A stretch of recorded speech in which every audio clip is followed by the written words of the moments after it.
Arya Kanti, who has joined us from Akurasa, and also Venerable Udarata Amarapuranikaye Anunayaka, Konakalagala, Udita Abhidana Anunayaka Thero, Swamin Wahanse Dedananatpama, Isutiwantena, Afisamaga, Ada Ekunata. I would also like to extend a very warm welcome to our chief guest, ladies and gentlemen, this evening, President's Counsel, Mr. Faiz Mustafa. Thank you very much for joining us. I would also like to extend a very warm welcome to Dr. Sarath Amunugama, who is the former Minister of Finance. Thank you very much for joining us. And of course, joining us this evening is the Chairman, Renuka Group. Also, that is Dr. S. Ranjit Raja. Thank you very much. I would also like to extend a very warm welcome to each and every one of you, friends, family, and loved ones, for joining us on this very, very special occasion. So with that, ladies and gentlemen, as we begin this very special evening, I would like to request all of you to please rise for the national anthem of the Democratic Socialist Republic of Sri Lanka, and please remain standing to observe a minute's silence for those who've lost their lives from the floods. Thank you very much.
Thank you very much, ladies and gentlemen.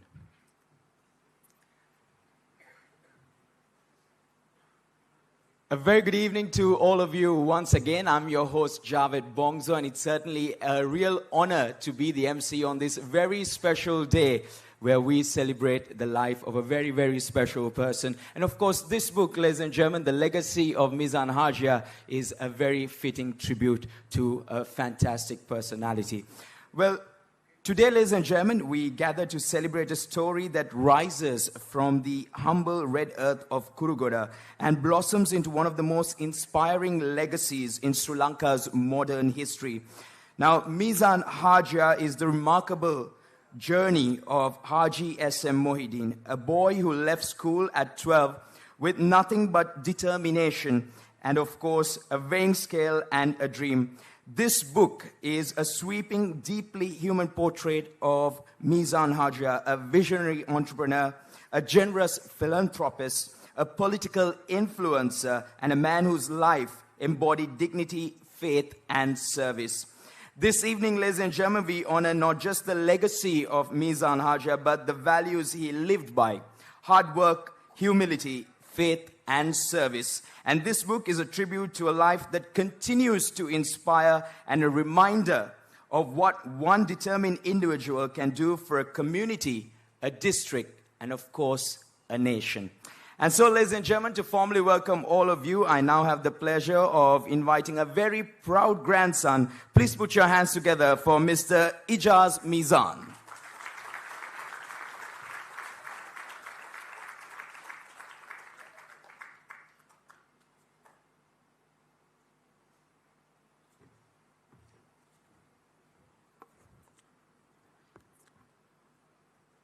Meezan.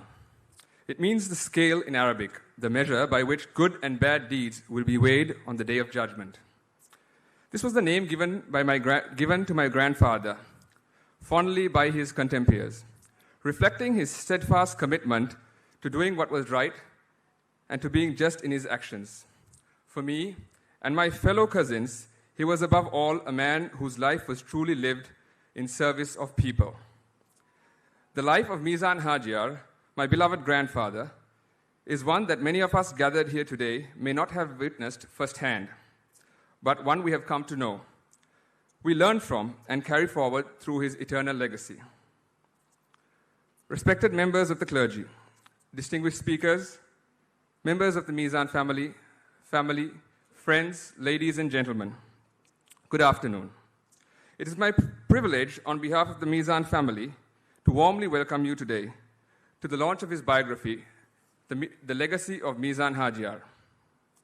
We are deeply grateful for your presence today, which marks the culmination of many years of dedication, and numerous individuals were committed to long hours to bring this work to fruition. We are launching this biography this year as it marks 100 years since my grandfather, began his business journey in 1925. I am deeply honored by the presence and sincerely grateful to our distinguished speakers, many of whom knew my grandfather personally, worked alongside him, and maintained close ties with our family. We are deeply honored to have with us the respected Venerable Konakalagala Udita Abhidana Anunayaka Thero of the Udarata Amarapura Nikaya. I also extend a sincere welcome to our Chief Guest, President's Council Faiz Mustafa, Dr. Sarath Amunugama, and Dr. Ranjit Rajaya. The biography we launched today has been in preparation for many years now. A life of such breadth, impact, and complexity cannot be captured hastily. Meezan Hajiar's contribution to business, community leadership, and public life span generations and touch many spheres of our society.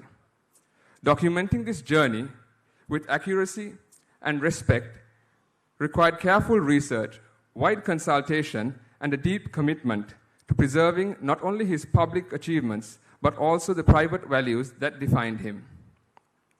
We owe a special debt of gratitude to the late Mr. Muhammad Fuaji, the former principal of Zahira College, Matale, whose scholarship, dedication, and vision laid the foundation for this work and made this completion possible. This book represents our family's collective effort to safeguard his legacy with the depth and dignity it deserves. I am thankful to have been part of the team that brought this book to life. It is intended not merely as a record of accomplishments, but as a lasting testament to his principles, integrity, fairness, humility, and unwavering commitment to service. These values shaped his leadership and continue to guide the generations to follow. As his grandson, it is a profound honor to welcome you all here today. On behalf of our family, this publication ensures that future leaders, whether or not they had the privilege of knowing him personally, will understand the depth of his character and the extent of his contribution to both community and country. Through this biography, my one-year-old son, a fourth-generation Meezan, and the Meezans yet to come will know their great-grandfather, a proud and dedicated Sri Lankan, and the values by which they themselves must live. I extend my heartfelt appreciation to all who supported the development of this biography, to those who shared their memories and the insights, and to many individuals whose encouragement helped bring this work to completion. Thank you once again for being here to share this important moment with us. Your presence is meaningful tribute to the life and legacy of Meezan Hajiar, and we are deeply grateful for your support in launching the legacy of Meezan Hajiar. Thank you.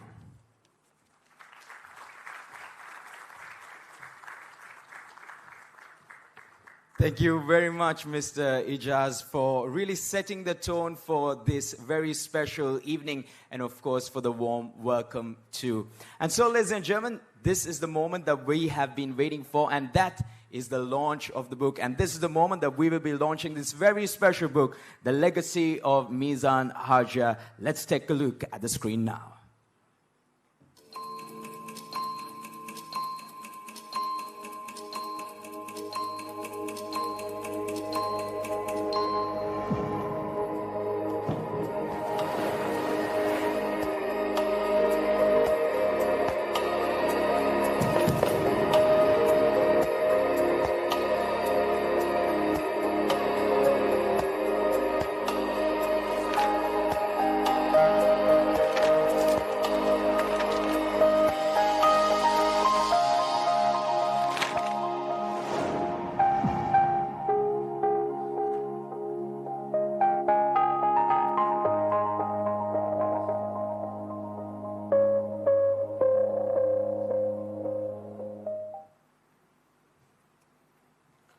Well, ladies and gentlemen, that was the launch of the book. Let's put our hands together and give a round of applause.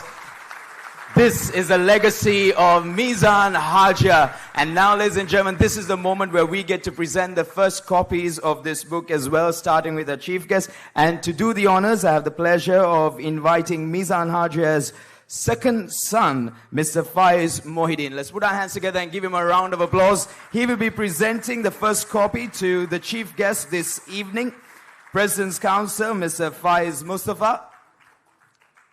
Let's put our hands together and give a round of applause, ladies and gentlemen. I'm sure it's a very proud moment for the Meezan family. And the next copy will be presented to Venerable Udarata Amrapura Nikaye Anunayaka Konakalagala Udita Abhidana Anunayaka Thero.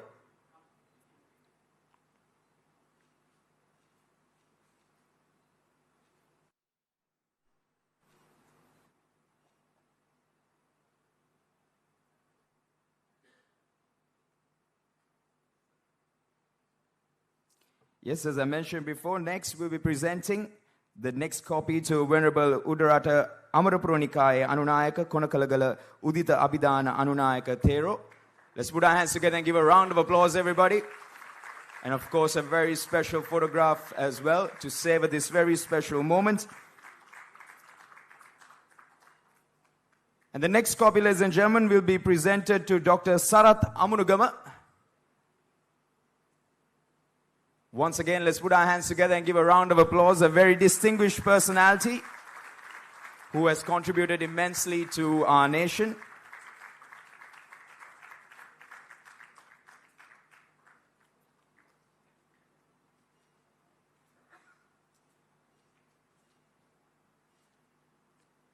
And finally, ladies and gentlemen, we would like to present the copy to the chairman of the Renuka Group, Dr. S. Ranjit Rajaya. Let's put our hands together and give a round of applause for him as well. And of course, we will be hearing from them throughout this evening. So, distinguished personalities who've joined us this evening to be a part of this very special celebration. And with that, ladies and gentlemen, we'll also be able to present these copies to all of these individuals who are present here with us this evening. And over the next few minutes, we'll be taking the opportunity to pass on the copies to all of us who have joined us this evening, which is, of course, remarkable in itself, where we celebrate the special legacy of Meezan Hajiar.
All right, so ladies and gentlemen, I'm sure all of you have received your complimentary copy of this very special book that we have launched this evening. And so, ladies and gentlemen, we continue with the agenda that we have for this evening. And so, I think most of you know that Meezan Hajiar was born, of course, in Akrana. And it's only fitting that we hear from those who have been really impacted, positively impacted by the changes that he has made over there as well. And so, speaking of positive changes, speaking of impact, it is very fitting that we hear from those people who are at the temples in Akrana. And so, this evening, ladies and gentlemen, we have the pleasure of having the Venerable Thero, Venerable Udarata Amarapura Nikaye Anunayaka, Konakalagala Udita Abhidana Anunayaka Thero, who's present with us. And I have the pleasure of inviting him to address all of you this evening on the impact of Meezan Hajiar. So, with that, හමුදුරුවනේ මේ අවස්ථාවේදී සභාව අමතා වචන කිහිපයක් අපිට කියන්නට ගෞරවයෙන් අතිපූජ්‍ය ස්වාමින් වහන්සේට ආරාධනා කරනවා. Ladies and gentlemen, let's put our hands together and give him a round of applause.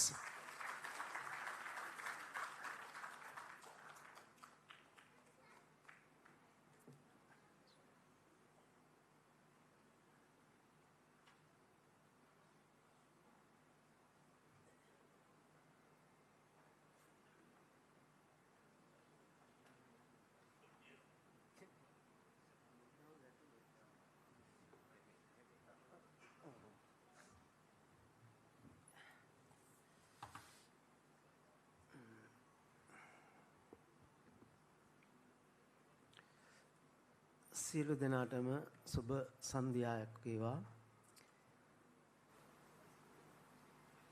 Mahanuwara ආරිස්පත්තුව Akurana කුරුගොඩ ග්‍රාමයේ ඉපදිලා මාතලෙන් ආරම්භ කරපු සිය ව්‍යාපාරික ජීවිතය කුමන ආකාරයට ශ්‍රී ලංකාව ආර්ථික වශයෙන් සදාචාරාත්මක වශයෙන් සහ දේශපාලනික වශයෙන් මෙහෙයුම් ලකුණක් බවට පත් වුණේ මීසාන් හාජියාර් චරිතය අද වසර 100ක සමරුමක් විදිහට ඔබ හැම දෙනාට සිය අතට ලැබිලා තියෙන අවස්ථාව මේ වෙලාවේදී මේ අවස්ථාවට සම්බන්ධව සිටින සියලුම සම්භාවනීය අමුත්තන්ගෙන් අවසරයි. ඒ වගේම අපේ මීසාන් වර්තමාන විසාන් හාජියාර් මහත්මයාගේ විශේෂ හැඳුනුම් අනුව එතුමාගේ ගුරුවරයෙක් වශයෙන් නොත් කලක් කටයුතු කරපු ඒ පේරාදෙණිය ප්‍රදේශයෙන් වැඩම කරපු ස්වාමීන් වහන්සේගෙන් අවසරයි. මම හිතන්නේ මේ වෙලාවේදී ඉස්ලාම් ආගමේ මව්ලතුමල්ලා සම්බන්ධව ඇටි සියලු දෙනාගෙන් අවසරයි. සම්බන්ධව සිටින සියලු දෙනාගෙන්ම අවසරය ප්‍රාර්ථනා කරනවා. ඉතින් අපි මීසාන් හාජියාර් නැතුමා අපි ඉපදෙන්න කලින් ඉපදිච්ච අය. නමුත් ඒ අකුරණ වංශ කතාව අපි නිරන්තරයෙන් කියවලා තියෙනවා. ඒ ජීවත් වෙන සිංහල ජනතාවත්, ඒ වගේම ඉස්ලාම ජනතාවත්, ද්‍රවිඩ ජනතාවත් කොයි ආකාරයටද ඒ යුගයන් වල සම්බන්ධතා ගොඩනගා ගත්තේ, එයා කොයි ආකාරයටද තමන්ගේ සිරිත් විරිත් හඳුනා ගනිමින් කටයුතු කළේ කියන එක අපි දන්න අතීතය තුළ වටහාගෙන තියෙනවා. ඉතින් මේ මෑත භාගය වෙනකොටත් මීසාන් නාමය මේ රට තුර පමණක් නෙවෙයි දැන් ලෝකයේ පුරාම ජනගත වෙලා තියෙනවා. මේ උදාර චරිතයේ තිබිච්ච උදාර ගතිගුණයන් නිසා. ඔබ අතට ලැබිලා තියෙන පොතේ දැන් භාෂා 3කින් පරිවර්තනය වෙලා කුඩා දරුවෙක් විදිහට දරුවන් කීප දෙනෙක් හිටපු පවුලක කුරුගොඩ ග්‍රාමවරයත් මංගපන් ග්‍රාමවරයත් කියන්නේ එකටම බැඳලා තියෙන ගම් දෙකක්. ඒ ගමේ ඉපදිච්ච දරුවන් කීප දෙනෙක් අතර සුවිශේෂී කම් කුඩා කාලයේදීම දක්වපු කෙනෙක් විදිහට තමයි මීසාන් හාජියාර් එහෙම නැත්නම් එතුමාට තිබිච්ච නම මසුන් නේද? මොහිදීන්. ඉතින් එතුමා කුඩා කාලේ ඉඳලම වෙනස් චරිතයක් කියන එක තමයි අප දැනුවත් වෙලා තියෙන්නේ. එදා සමාජයේ හිටපු අනිත් ළමයි අතරත් මේ චරිතය බොහොම තැනට සුදුසු නුවණ යොදා ගනිමින් තමන්ගේ සියලු කටයුතු සිද්ධ කරපු බව අපි දන්නවා. ඒ ගැන ඔය පොත් පිංචේ හොඳින් සඳහන් වෙනවා. බුලත් මිටියක් අරගෙන මාතලේට ගිහිල්ලා තමන්ගේම අම්මගේ අයියා කරපු ව්‍යාපාරයේ ආසන්නයේම පුංචි ඒ කඩේ පැත්තකින් තමයි බුලත් ටික විකුණන්න පටන්ගෙන තියෙන්නේ. මේ උදාර චරිතය දැක්ක ඒ තමන්ගේම මාමා මං හිතන්නේ නම කඩප්පා හාජියාර්. එතුමා තමන්ගේ එළවලු වෙළඳාම පළතුරු වෙළඳාම මේ බුලත් වෙලෙන්දට තරුණ බුලත් වෙලෙන්දට බාර දෙනවා. ඒ බාර දෙන වෙලාවේදී මේකට ගොඩක් තමන්ගේ මෑණියන්ගේ සහයෝගය ලැබෙනවා. තමන්ගේ තිබිච්චි රන් කාසියක් මේ දරුවට දීලා මේක අරගෙන තමයි මාතලේට යන්නේ. බුලත් මිටියයි රන් පවුමයි. ඒ ආරම්භ කරු ව්‍යාපාරය තමන්ගේ මාමා කල්පනා කරනවා දැන් ගමේ තියෙන කුඹුරු ටික ගම්මිස් ටික බලාගෙන හිටියොත් ඇති. මේ තරුණයාට බාර දෙනවා එනම් මේ ව්‍යාපාරය කරගෙන යන්න. සංකේතයට අතර දෙන්නේ තරාදියක්. මම හිතන්නේ අරාබි භාෂාවෙන් තරාදියට කියන්නේ මීසාන්. ඔන්න ඔය මීසාන් තරාදිය තමයි ඊටාම හොඳට අපේ යුක්තියේ සාධාරණත්වයේ සංකේතය නීතියේ සංකේතය තරාදිය සුදුසු කෙනාට තරාදිය ලැබුණා. ඒ නිසා තමයි එතුමට පුළුවන් වුණේ අධ්‍යාපනයෙන් ඉහළට ගිහින් නොතිබුණත් තමන්ට සහජයෙන්ම ලැබිච්ච ඥානය කරන කොටගෙන මේ ජාත්‍යන්තරයේ ජය ගන්නට මෙතුමාට පුළුවන් වුණා. ඒවකට සුදු අධිරාජ්‍යයෙන් මේ රටට ඇති වෙලා තිබිච්ච යම් යම් හොඳ සහ නරක මේ සියල්ලක්ම මේ යුගයේ ජීවත් වෙන අය උකහා ගත්තා. වෙලෙන්ද විදියට තමයි මුස්ලිම් ජනතාව ක්‍රියාත්මක වුණේ මොනවා හරි වෙළඳාමක්. ඒ අය වෙළඳාමෙන් ඔබට ගිහිල්ලා වවන්න පටන් ගත්තා. තේ දලු කුරුඳු එනසාල් කරාම්බු සාදික්කා කොකෝවා ඉඩම් හිමි වැවිලි කරුවන් බවට පත් වුණා. ඊළඟට ඒ සමාජයේ හිටපු ප්‍රභූ පන්තියත් එක්ක ඒ රටේ තිබිච්ච දේශපාලන නිදහස ලැබිලා පොඩි කාලයයි ඒ කාලය තුල එවකට හිටපු රාජ්‍ය නායකයන් සමග මේ අකුරු ඉගෙන ගැනීමෙන් ලොකු උගතෙක් නොවුනත් හැමදෙනාම මීසාන් චරිතය අවශ්‍ය කෙනෙක් බවට පත් වුණා. දේශපාලනඥයාට මීසාන් චරිතය අවශ්‍ය කෙනෙක් වුණා. ප්‍රභූ පැලැන්තියට මීසාන් චරිතය අවශ්‍ය කෙනෙක් වුණා. දුප්පත් ගම්බන්ද ජනතාවට මේ චරිතය අවශ්‍ය කෙනෙක් වුණා. ඔහු කුඩාවට ආරම්භ කරපු ඒ බුලත් කඩය අද වෙනකොට විශාල ව්‍යාපාර ජාලයක් බවට ජාත්‍යන්තරය තුල පවා ප්‍රසිද්ධ වෙච්ච ජාලයක් බවට පත් වෙලා තියෙනවා. ඉතින් මේක පොතක්. මේ පොත අද ඔබ ළඟට හම්බෙච්ච පොත නෙවෙයි මම මේ කියන්නේ. මේ මීසාන් චරිතය කියලා කියන්නේ අපි ඔක්කොටම කියව ගන්න තියෙන පොතක්.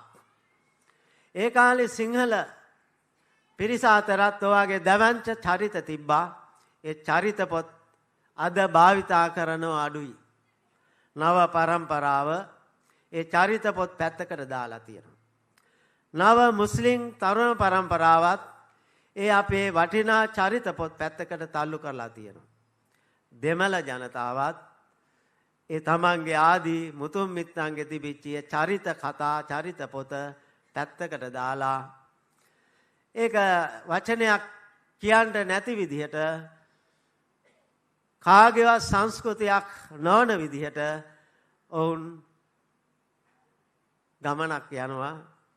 හැබැයි යන ගමන තරම් සාර්ථක වෙන්නේ නැහැ. කොයි වෙලාවක හරි ආපස්සට හැරිලා අපේ පැත්තකින් තියපු චරිත පොත් ඉස්සරහට අරගෙන කියව ගන්න වෙනවා. ඒකට තමයි මේ මීසාන් වර්තමාන සහෝදර පිරිස තමන්ගේ පියාගේ ඒ උරුමය එතනින් නතර වුණේ නැහැ. මං ගොඩක් ආඩම්බර වෙනවා පුතුන්ගෙන් ඔබට ගිහිල්ලා මෙතන පිළිගැනීමේ කතාව කරා මුණුපුරෙක් මුණුපුරෝ රාශියක් දැන් ඉන්නවා. මිනිබිරියන් රාශියක් දැන් ඉන්නවා. ඒ අය තේරුම් අරගෙන එතන අප ජාත්‍යන්තර තලයේ කොතෙක් දීගෙන ගත් අපේ සීයාගෙන් අපිට ලැබිලා තියෙන උරුමය තමයි අපේ අනාගතය කියන එක එයා තේරුම් අරගෙන තියෙනවා.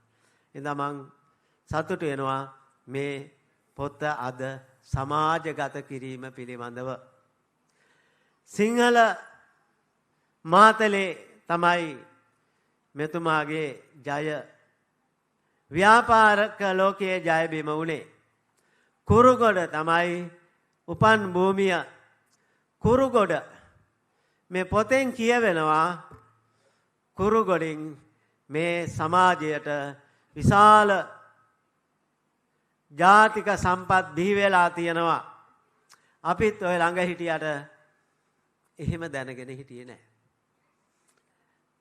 උදාර චරිත අධ්‍යාපන පැත්තෙන්, නීතිය පැත්තෙන්, ව්‍යාපාරික පැත්තෙන්, දේශපාලන පැත්තෙන් විශාල චරිත පිරිසක් ඔය කුරුගොඩ කියන සුන්දර පුංචි ගම්මානේ බිහි වෙලා තියෙනවා. ඒ ඔක්කොමලා අද මේ පොතේදී එකතු වෙලා තියෙනවා. මම ඒ තීයේ මට කතා කරා හලිම් මන්ත්‍රීතුමා ඇවිල්ලා ඉන්නවා. මම හිතන්නේ කොළඹ එන ගමන් මට දුරකථනින් කතා කරා නායක හඳුර හෙට උත්සවයේ දෙනවද කියලා. මම කිව්වා හෙට උදේ පාන්දර මම එනවා. මම මේ යන ගමන් ඒ වෙලාවෙත් මම මතක් කරේ ඒ බිහිවිච්ච චරිතයක ඵලයක් තමයි අපේ හලිම් මහත්තයලත් ACS සමිට්. ACS සමිට් කියන දේශපාලන චරිතය කියවනකොට එතුමාව දේශපාලනයට අතපොත් තියන්නට ඉස්සරහට තල්ලු කරන්න ඇදලා අරගෙන තියන්නේ කවුරුවත් නෙවෙයි මේ මීසාන් හාජියාර් මහත්මයා. ඒ වගේම මාතලේ තුල එවකට තිබිච්ච දේශපාලන තරවල ඔය අලුයාරේ පරම්පරාවල් ඒ අය එක්ක සමකාලීනව මෙතුමා උගතෙක් විදිහට නෙවෙයි නමුත් හැම දෙයක් පිළිබඳම විශ්වවිද්‍යාල දැනුමක් තිබිච්ච කෙනෙක්. එතුමා නැතිවම බැරි වෙලා තියෙනවා ඒ මාතලේ හිටපු සියලුම ප්‍රභූ පැලැන්තියට. මම දැක්ක එක තැනක ඒ කාලේ මාතලේ හිටපු ව්‍යාපාරිකයෙක් තමයි බින්දුසාර කියලා අපි අහලා තියෙන. අපි දන්නේ නැහැ අපි අහලා තියෙන. ඉතින් බින්දුසාර මුදලාලි එදා සිංහල අය කොණ්ඩේ බැඳලා හිටියේ. මම දැක්කා මෙතුමත් එක්ක මේ පොතේ පින්තූරයක් තියෙනවා. බින්දුසාර මුදලාලි තමන්ගේ හිතවතා මක්කම ගිහින් වන්දනා කරලා එන දවසේ ගිහිල්ලා මල් මාලයක් දීලා පිළිගන්නවා. ඒ සම්බන්ධතාවය එතනින් අතර කරලා නැහැ. බින්දුසාර මුදලාලි අපි මේ මෑතක වෙනකන් අපි දන්නවා එතුමාගව අලි හිටියා. ඒ එතුමාගේ පරපුරේ. ඒ ආරම්භක අලි ඉඳලා තියෙන්නේ ඔය මෙතුමාගේ සමකාලීන බින්දුසාර මුදලාලිට. දවසක් ආරංචියක් ඇවිල්ලා තියෙනවා කොළඹ අලි දෙන්නෙක් විකුණන්ට ඉන්නවා කියලා. පණිවිඩය ලැබුණාම මෙතුමා ගාව සල්ලි තිබිලත් නැහැ. ගිහින් කියලා තියෙන්නේ මීසාන් හාජියාර් ගාවට. මෙහෙම අලි දෙන්නෙක් ඉන්නවා. දෙන්නම ගන්න මට නම් සල්ලි නැහැ. ගිහිල්ලා අරන් ගෙන්න එකේ සල්ලි දීලා. ඉතින් කොළඹ ගිහිල්ලා අලි දෙන්නත් අරන් ඇවිල්ලා මීසාන් ව්‍යාපාරි ඉස්සරහා අලි දෙන්න බැඳලා ඉන්නවා දැකුණාම මෙයාටත් ඉතුරන්න මටත් අලියෙක් හිටියනම් හොඳයි කියලා තියෙනවා මටත් එකෙක් කියලා. කැමැති එක්කන තෝරාගන්න කියලා. එතකොට මුස්ලිම් ව්‍යාපාරිකයන් අතර අලියෙක් හිමිකරුවෙක් බවට පත් වෙලා තියෙන්නේ මේ මීසාන් හාජියාර්. ඊළඟට ඒ නගරයට අවශ්‍ය කරන යටිතල පහසුකම් සංවර්ධනයේදී හැම පැත්තකින්ම බෞද්ධ පාසල් පද්ධතියට බෞද්ධ ආගමික මධ්‍යස්ථාන පද්ධතියට ඊළඟට ද්‍රවිඩ හින්දු කෝවිල් ඒවා ගොඩනැගීමේදී ඒ අය ග්‍රාමීය මට්ටමින් මොනවා හරි ව්‍යාපාරයක් කරගෙන යනවා නම් අද කාලේ තියනවා නොඑක ආකාරයේ ලීසින් කම්පැනි ණයක් ලබා ගන්නට. එදා ඔය ජාතින් තුනටම පොඩි හරි ව්‍යාපාරයක් කරගෙන යන්න තිබිලා තියෙන එකම ලීසින් කම්පැනිය තමයි. ඒවා මේ පොලිය ලබා ගන්න ලීසින් කම්පැනි නෙවෙයි. අතුදාවක් අදෙන් දීලා ඔබ දියුණු වුණාම දියුණු වෙනකන් යන්න ඊට පස්සේ ඒකෙන් කීයක් හරි අපට ලබා දෙන්න එහෙම දෙන එක තවත් පිරිසකට අපි දෙනවා. තව පිරිසක් සමාජය ඉහළට යනවා. ඒ වගේ සංකල්ප තමයි මෙතුමගේ තිබෙලා තියෙන්නේ. ඉතින් මේවා හැංගිලා තිබ්බේ ඒ පවුලේ කීප දෙනා විතරක් ඔක දැනගෙන තියෙන්න ඇති. ඒක දැන් සමාජගත වුණා. ඒ වාගේ උදාර චරිත ඉස්ලාම් ආදි මුතුන් මිත්තෝ ජාතික නිදහස් සටනෙදිත් සිංහල දේශපාලඥයන් සමග හරියටම සටන් කරලා තමයි මේ රටට ජාතික නිදහස ලබා ගත්තේ. ඒ උදාර චරිතයක් චරිතයන් අතර සමාජගත වෙච්ච පුද්ගල චරිතයක් තමයි අපේ මීසාන් හාජියාර් මැතිතුමා. ඉතින් මං සන්තෝෂ වෙනවා අදත් එතුමාගේ මේ දරුවෝ ටික පුතු ටික ඒ තමන්ගේ පියතුමාගේ කාර්යභාරය හොඳින් වටහාගෙන මේ දවස්වල මාතලේට මහනුවරට විශාල හානියක් සිද්ධ වෙලා තියෙනවා. අපි හිතියේ මේ උත්සවෙත් දැන් මේක මාසයක් දෙකක් විතර තමයි සංවිධානය වෙමින් නිරන්තරයෙන්ම මෙතුමාගේත් මට නම එන්නේ නැහැ කියවෙන්නේ නැහැ. දැන් වර්තමානයේ අපි කියනවානේ මීසාන් හාජියාර් කියලා. මාතලේ ඉන්න සහෝදරෝ අනිත් සහෝදරෝ අපි තරම් සමීප නැති වුණත් එතුමා මේ වෙනුවෙන් නිරන්තරයෙන්ම මහන්සි වුණා.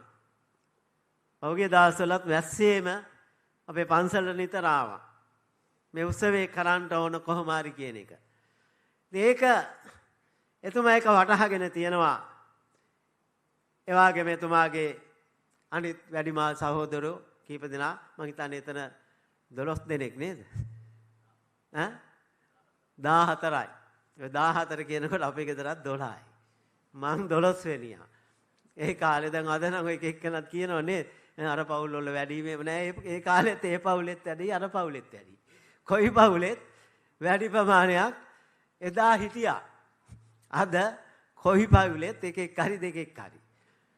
ඒක දැන් ඕකයි වෙලා තියෙන්නේ. නමුත් එදා එහෙම තමයි අපේ අම්මලා තාත්තලාට අපේ සීයා ආච්චිලාට ඔය 10ක් 12ක් ගහේ ගෙඩි වැලේ ගෙඩි බර නෑ වාගේ නේද? මහා දේවල් තිබේ නෑ නේද? ඔය ගස්කොළ ගෙඩියක් කඩාගෙන අලයක් තම්බගෙන කුඹරක් කරගෙන ඕකෙන් තමයි අපි 12ම හැදුවේ වැඩුවේ කැව්වේ පෙව්වේ මහා දේවල් නැති වුණා. හැබැයි හොඳ ගමන් මගක් කියලා දුන්න හින්දා අපිටත් පුළුවන් වුණානේ මොනවා හරි තේරුම් අරගෙන මේ ගමන යන්න. ඉතින් එදා ඒක අපට දුන්නා. පාසල් අධ්‍යාපනය කිව්වත් ඇත්තට අපි පාසල් යනකොටත් එහෙම තරම් උනන්දුවක් තිබුණේ නැහැ. අපේ දෙමාපියන්ට එහෙම තිබුණෙත් නැහැ. එහෙම තරම් පහසුකම් තිබ්බෙත් නැහැ. පුළුවන් නම් ඵලයල්ලා නේද? බස් ටිකට් එකක් කියව ගන්න, බස් බෝඩ් එකක් කියව ගන්නවත් දැනුමක් තිබ්බොත් හොඳයි කියන එක නේ. ඒ කාලේ මතේ තිබ්බේ. ඉතින් එහෙම යුගයක තමයි අපි ඉපදෙලා තියෙන්නේ. අපි පහසුකම් තිබ්බේ මොහොම ටිකයි. මේ ලයිට් එකක් ස්විච් එකක් දාන්න තිබෙන්නේ නැහනේ. වතුර ටිකක් තිබෙන්නේ නැහැ. ඉතින් මට මතක් කරන මේ පොතේ තියෙනවා ඔය මල් ගමන් දෙනිය කියලා අපේ ගමට අල්ලපු ගමක් තියෙනවා. ඒත් මුස්ලිම් ජනතාව ඉන්නේ. පංගොල් අඹන මල් ගමන් දෙනිය. ඔය ඉඳලා කුරුගොඩ ගමට වතුර තිබිලත් නැහැ. ඔය හාජියාර් තුමා තමයි බටර් ලයින් එකක් දාලා ඒ කාලේ හැටියටනේ රුපියල් 1000ද කොයිද මේ 1000ක් හරි 2000ක් හරි වියදම් කරලා කුරුගොඩ යනකම් වතුර ලයින් එකක් අරන් දීලා තියෙනවා. ඉතින් ඒ කාලේ ඒ ගානක් කියන්නේ ඊගාවට අක්කර මොනවද මේ රජයේ අරමුදල් ගෙවීම එහෙම ඒ කාලෙත් මේ මීසාන් මුදලාලි විශාල මුදලක් අක්කර මේ බදු ගෙවලා තියෙනවා. ඒ කාලෙත් බදු මේ 2000ක් ගෙවුවා කියන්නේ නේ. අද කෝටි කීයක් දෙන්න. ඒ වාගේ තත්වයක තමයි මේ යුගයන් ගත කරලා තියෙන්නේ. එහෙමනම් ඉතින් අපි හිතනවා අපි සතුට වෙනවා මේ වාගේ උත්සවයක් පාත්තලා මේවා සමාජගත කරලා මේවා පිළිබඳව මේ අලුත් පරම්පරාවල් වලට හැඳින්වීමක් දැනුවත් කිරීමක් කරලා තියෙන එකයි තාම වටිනා කාර්යයක්. ඒ වටිනා කාර්යය ඔබතුමා සෑහෙන්න මහන්සි වුණා. ඒ වගේම සහෝදර සීලු දෙනාම මහන්සි වුණා. ඒ වගේම යාළුවෝ හිතවතුන් විදියට ඒ තාත්තලත් එක්ක ආශ්‍රය කරපු අපේ මන්ත්‍රීතුමා හිටපු ඇමතුමා අමුණුගම ඇමතුමා ඒත් මට කිව්වා අමුණුගම ඇමතුමාත් බොහොම අපිත් එක්ක සම්බන්ධයි. ඉතින් බොහොම දැන් අමාරුවෙන් හිටියත් අපි උත්සවයට එනවා කියලා. ඊළඟට ජයතිලක වරු මාතලේ ඉඩකඩම් පන්සල් වලට පූජා කරපු ඒත් මං හිතන්නේ නීති මහත්මයෙක් ඉන්නවා කියලා මතක් කළා. ඒ වාගේ පිරිස කීප දෙනෙක් ඉන්නේ අපේ අපච්චිත් එක්ක වැඩ කරපු කියලා. ඒ අය හොයාගෙන ගිහින් කතා කළා. සියලු දෙනාගෙනත් තියෙනවා. ඒ සිංහල අය විදිහට යාපු අය ගැනත් මම මේ ලාදී ඇත්තන්ට මම අපේ ඒ පළාතේ ස්වාමීන් වහන්සේ කෙනෙක් විදිහට මම ඊටාම පුණ්‍යානුමෝදනා කරනවා. බලා ඒ පවුල පිළිබඳව නැත්නම් අසනීප තත්ත්වයන් වල ඉඳගෙනත් මේ උදාර කාර්යයට එන්න ඕන කියලා ඔබතුමාලත් අපිත් මේ මෑතක දැක්කේ බොහොම කාලෙකින්. ඒ හේතුව ඔබතුමාලත් දැන් අසනීප තත්ත්වයන් වලින් ඉන්නේ. නමුත් මේකෙදී මඟ හරින්න නැතුව එදා ඔබතුමාලත් එකට හිටපු අය කියන එක අමතක නොකර පැමිණීම පිළිබඳව ඔබතුමාලට විශේෂ මම පෞද්ගලිකවම ගෞරව කරනවා. ඒ ඊළඟට වර්ණපාල මහත්තයලා ගැනත් මට මතක් කළා. මාතලේ හිටපු ඒ නීතිඥවරු. ඉතින් ඒ අයත් මං හිතන්නේ පියතුමත් එක්ක ඔය බින්දුසාර වර්ණපාල ජයතිලක ඔය ඒ පරම්පරාවල් ගැන අපි එයාගේ අලුත් පරම්පරාවල් අපත් එක්ක සමීප සම්බන්ධකම් තියෙනවා. ඒ හින්දා තමයි ඒ නම් ටිකක් මං උත්සලා තිබ්බේ. ඉතින් එහෙමනම් මාතලේ පැත්ත පිළිබඳව ඉතින් අපේ ඒසියට අමිත් මහත්මයාලා අලින් මහත්මයාලා දේශපාලන අධිකාරීන් විදියට වර්තමානයේ ඉන්න ප්‍රාදේශ සභාවල සභාපතිවරු ඊළඟට ප්‍රභූ පන්තිය සමාජ සේවා පන්තිය මම ඒ එනකොට මම විශාල සෙනගක් දකින්නකොට මේ ඉන්න ඔක්කොම අකුරණින් ආපු අයද කියලා පුතා කිව්ව නෑ නෑ හඳුරු ගොඩක් කොළඹ කිව්වා. ඉතින් අපි ගොඩක් දෙනෙක් කොළඹ කියලා කිව්වා. ඉතින් මං එහෙමනම් අකුරණින් මාතලෙන් මේ අපේ ගමෙන් ආපු හැමදෙනා පිළිබඳවත් මං වෙලාව විශේෂත්වයක් කරනවා. ඒ ඇවිල්ලා ඉතින් ඒ අද ඉන්න ඇත්තටම එතුමාලා අපි ආශ්‍රය නිසේ කරපු අය නෙවෙයිනේ. ඊළඟට මේ උත්සවයේ තියලා විතරක් නතර කරන්නේ නැතුව පියාලා සියලා කරපු එක ඇත්ත. ඒක මතම ඉන්නේ නැතුව පුංචි ටොක්ක්කුත් මට අනින්න වෙනවා නේද? ඒකම මත ඉන්නේ නැතුව අපට ඊගාව ඉදිරියේ પરම්පරාවට ඔන්න අපේ සීයා වෙනුවෙන් අපි උත්සවය කරනවා කියන්නත් පුළුවන් වෙන්න ඕනේ. අපේ තාත්තා වෙනුවෙන් මෙන්න උත්සවය කරනවා කියන්නත් පුළුවන් වෙන. දැන් ඔබතුමාලා තාත්තා වෙනුවෙන් ඔය කරන්නේ අද සීය වෙනකොටනේ. දැන් ඊගාව ඉන්න මේ වර්තමාන પરම්පරාවටත් පුළුවන් වෙන්න ඕන. අන්න අපේ සීයලා කරපු දේ අපේ තාත්තාලාත් කරා. දැන් අපිට සීයලෝ ඉන්නවා. ඒ සීයලාගේ උසෙත් අය සීයකදී සිද්ධ වෙන්නේ. ඒක යන්න ඕනේ. එතකොට ඒ යන්න ඕනේ කියලා කියන්නේ මේ සමරම විතරක් නෙවෙයි. අර උදාර සංකල්ප සමාජගත කරපු උදාර සංකල්ප ටික නොනවත්වා අරගෙන යන්න. ඒක තමයි කියන්නේ. දැන් අන්න ඉඩම් ගොඩාක් ඔබතුමාලාගේ ණය ගිහිලා තියෙනවා. මට පොඩ්ඩක් මතක් වෙනකොට කියන්න වෙන්නේ නේ. ඔබතුමාලාගේ ඉඩම් තමයි විශාල වශයෙන් ණය ගිහිල්ලා අපි මේ දාස්තිකේම තෙමි ඒ වගේ මේ කටහඬවල් හිටන් දැන් වෙනස් වෙලා තියෙන්නේ. අපි මේ පවුල් වලට උදව් කරමින් බලමින් හොයමින් දැන් මේ උදේ ඇවිල්ලත් කෙරේ වෙන මොකවත් නෙවෙයි. ඒ පැත්තේ ජනතාවට සම්පත් මෙහෙන් අපේ සම්බන්ධකම් තියෙන අය එකතු කරා. මම අපේ සභාපතිතුමත් ඇවිල්ලා ඉන්නවා. මතක් කරනවා අන්න ලොරියකට බඩු තියෙනවා. අද රෑ හරි හෙට හරි ලොරියක් ලැහැත්ති කරලා තැනත් කියන්නම් ඒ ටික පටවලා අකුරන්ට අරන් යන්න ලැහැත්ති කරන්න ඕනේ කියන එක මතක් කරනවා. මේ ආපු දවසෙත් අපි අපේ ඇත්තටම හිතේ තිබ්බේ මේ ජාතීන් තුනටම මේ ලංකා පුරායෙන් වැඩියෙන්ම ඇත්තටම නුවරඑළියට මාතලේට විපත්ති සිද්ධ වෙලා තියෙනවා. අපි එවුන් නගා හිටවන්න වෙනවා. ඒ වගේම විශාල ඉඩම් ගැන මම කියන කොටත් කිව්වේ ඉඩම් වල ණය ගිහිල්ලා තියෙන්නේ. ඒකෙදිත් අපිට ගොඩාක් යෝජනා ඇවිල්ලා තියෙනවා. ඔබලා තුමන්ලත් එක්ක පවුලෙම කණ්ඩායම ඉන්නින් තමයි මේලා මතක් කරනවා. ඔබතුමාලත් එක්ක සාකච්ඡා කරලා අර අවතන් වෙච්ච පවුල් වලට නැවත නැගිටින්න යම් ශක්තියක් ඔබතුමාලට සිද්ධ කරන්න අනිවාර්යෙන් වෙනවා කියන එකත් මේ වෙලාවේදී ඒකත් සිහිපත් කරමින් මණ්ඩි හැදෙනවා හැම දිනාටම අපේ ආගමානුකූලව තෙරුවන් සරණයි.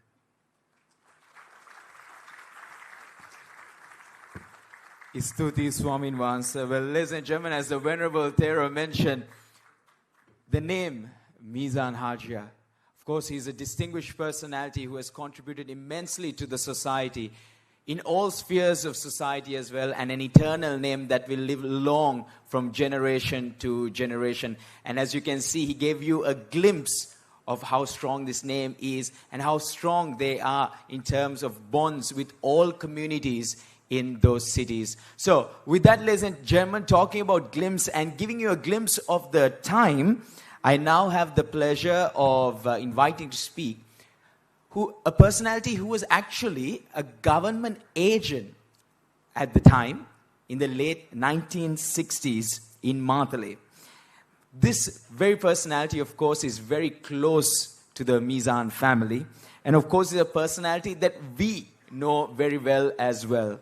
He has contributed immensely to the nation and, of course, was the former finance minister of the country as well. And if you look and read the book, you will also see that the foreword was also written by him. Ladies and gentlemen, please put your hands together for Dr. Sarath Amunugama.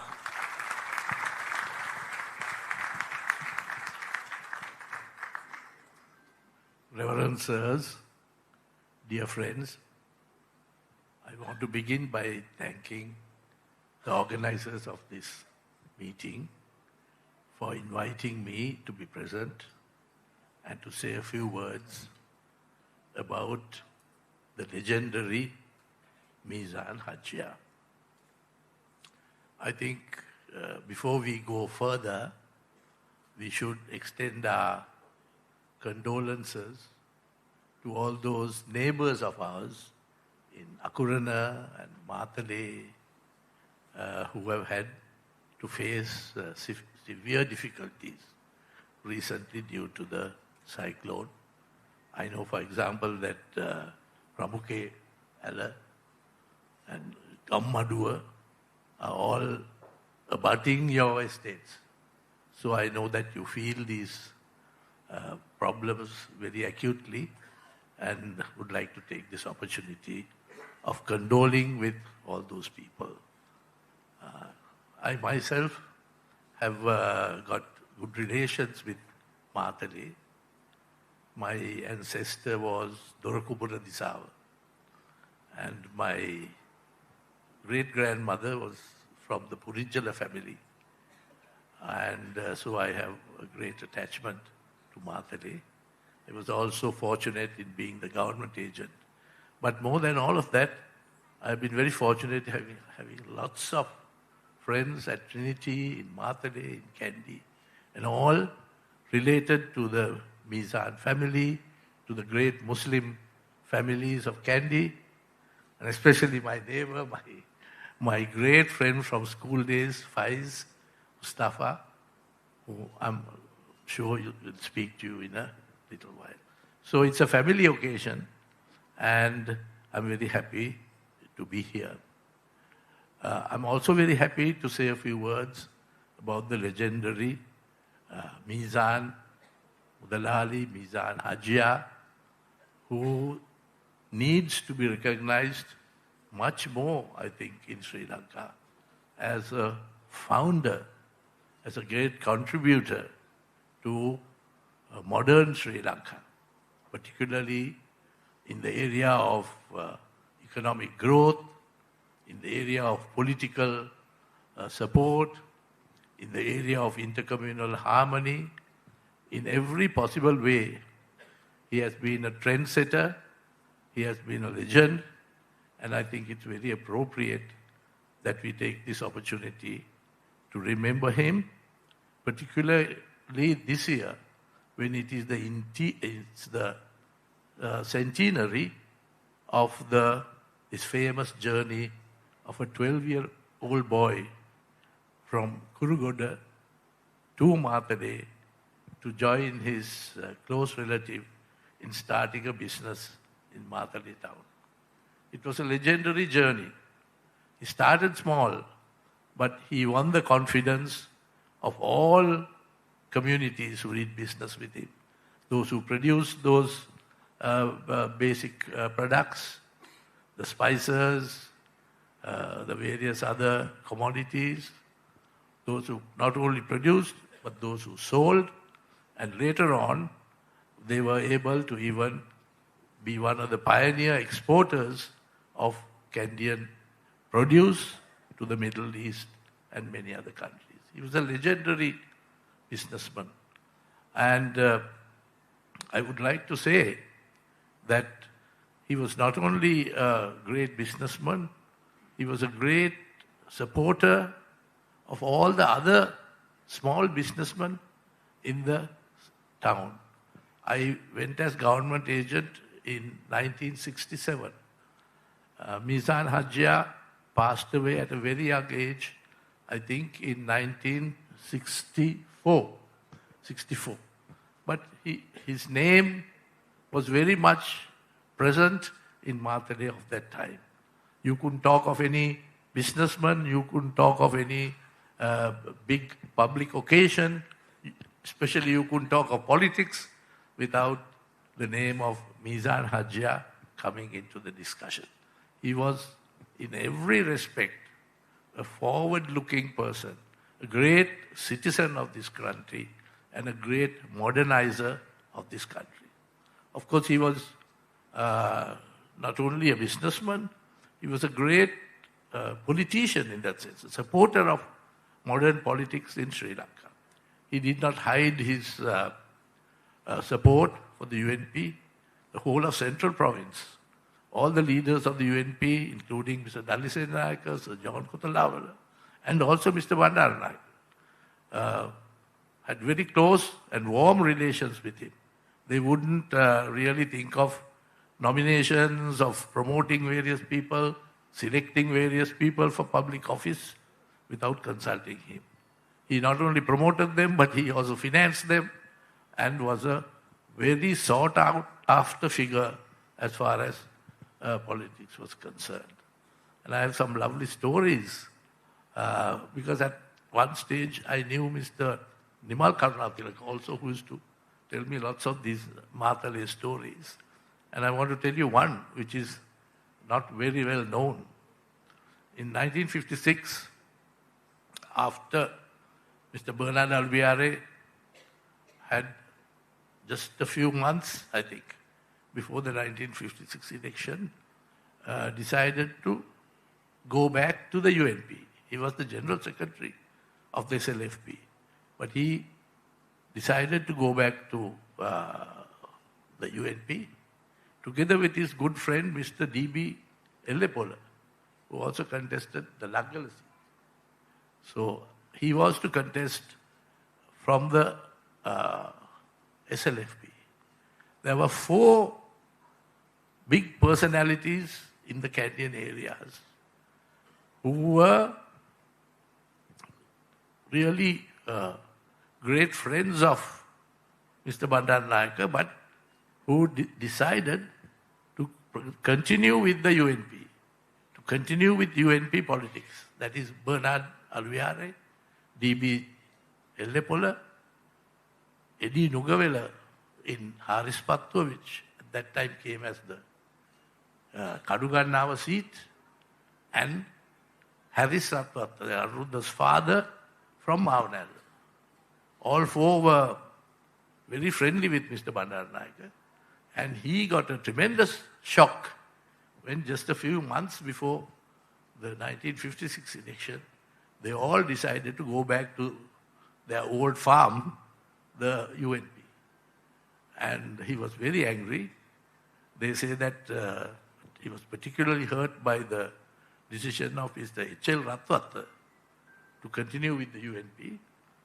So he nominated 4 others. And the story is that he came to Meezan Hajiar and told him, they were good friends. Now you have to support me. I'm contesting the UNP. I know you are a UNP, but you support me. But Meezan Hajiar said, no, that's not possible. I can't do that in Matale. I'm supporting Bernard Alveare.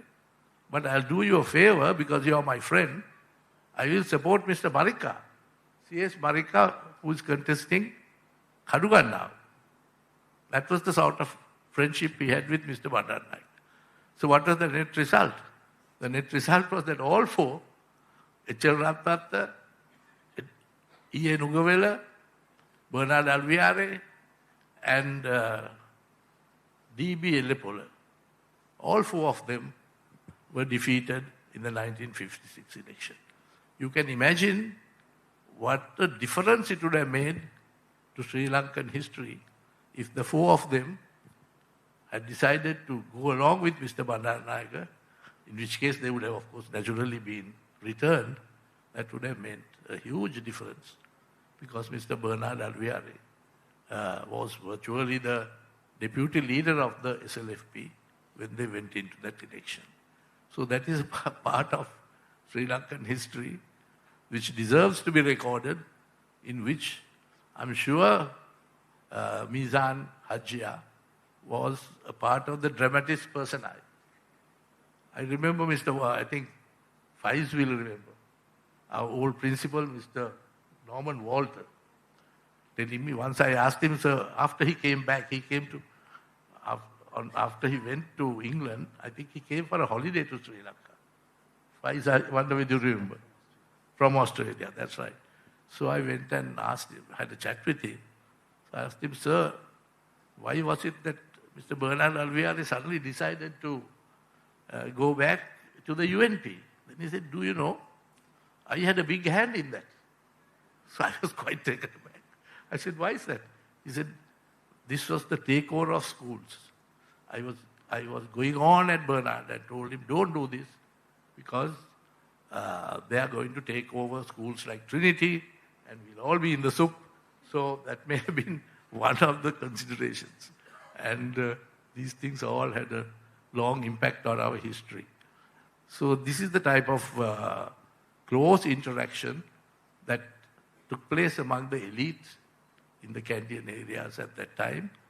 And Meezan Hajiar is an exemplary person in modern Sri Lanka. A young boy of 12 years goes to what was at that time the big city, sets up a small business, develops that with great enthusiasm and great friendship with everybody in different communities. He builds up a huge empire, and then when Sri Lanka becomes independent, he wants to play a role in making sure that we set up the new Sri Lanka on sound lines where there's ethnic amity, where there's good feeling, where there's entrepreneurship, and a good way for the country to go forward.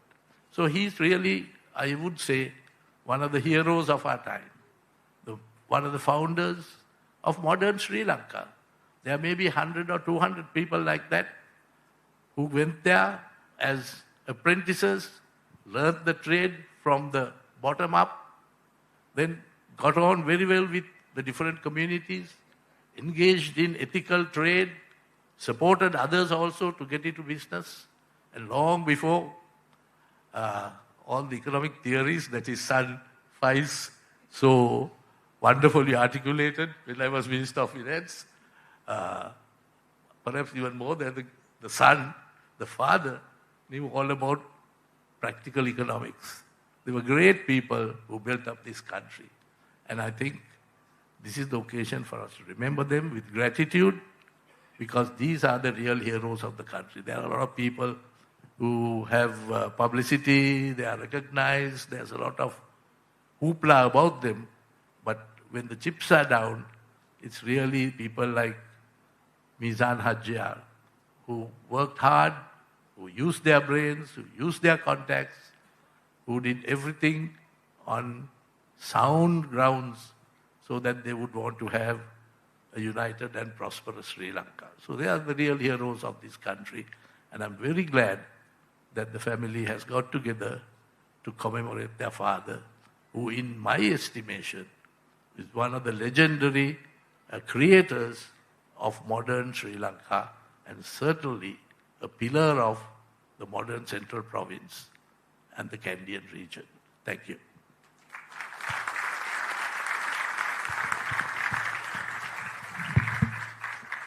Thank you very much, Dr. Sarath Tamanugama, for those wonderful words and, of course, sharing those wonderful stories as well. I know for us from a different generation, to hear those little stories and then put those stories together is absolutely fantastic, because we can only imagine what it was like back in those days and the impact it has had, because, of course, history shapes our future.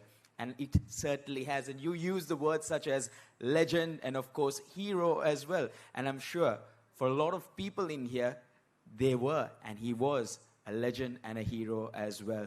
And so, ladies and gentlemen, speaking of those very special words, the heroes, the legends, and of course, generations as well. Now, from generation to generation, I'm sure there are many grandsons over here who are super, super proud of their grandfather. And one such proud grandson will also be addressing us now, sharing his thoughts, his reflection on reading this very special biography of the grandfather. Ladies and gentlemen, please put your hands together for sharing his thoughts with us this evening, Mr. Shafraz Meezan.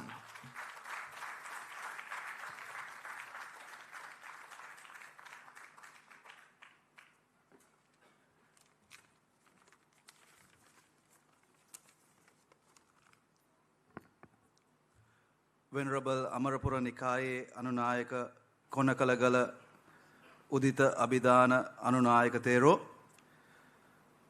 President's Council Faiz Mustafa, Dr. Sarath Tamanugama, Dr. Ranjit Rajaya, respected members of the clergy, distinguished guests, friends, and my dear family. Assalamu alaikum, good evening, and Aiboan. It is indeed a privilege to stand before you today at this special occasion and share a few words, as well as a passage from this book that speaks deeply to me. Now, for those of you who do not know me, I'm Meezan Hajiar's fourth grandson. My father, Azhar, was his third son. Let me start by sharing with you what my grandfather has come to mean to me. I was born long after my grandfather passed away, but growing up, I used to hear story after story about the man that he was. And some of those stories were so extraordinary that I used to wonder if it was fact or fiction at times. But as the years rolled on, I think I realized that irrespective of how remarkable these stories were, there was one truth behind it, and that was that here was a man worth learning from, admiring, and even trying to emulate. My journey of discovering who he was didn't end with those childhood stories. I had the good fortune of being a part of the team behind this book, so I was involved in a lot of research, fact-checking, and even revisiting some of the milestones of his life. And that has opened a completely new window into the life of the person behind the name Meezan Hajiar for me. So it's been a fascinating journey and one that has renewed my respect for him. So when I was asked to share a passage from this book with you today, the difficulty for me was not in figuring out what I was going to say, but in actually deciding which side of him I wanted to share with you. Because there was many sides to him. He was a businessman, a politician, a philanthropist, a father. But I think above all of that, he was a remarkable human being. One whose actions, I think, still offer us lessons on how to conduct ourselves in everyday life. And I believe the passage that I've chosen reflects that perfectly.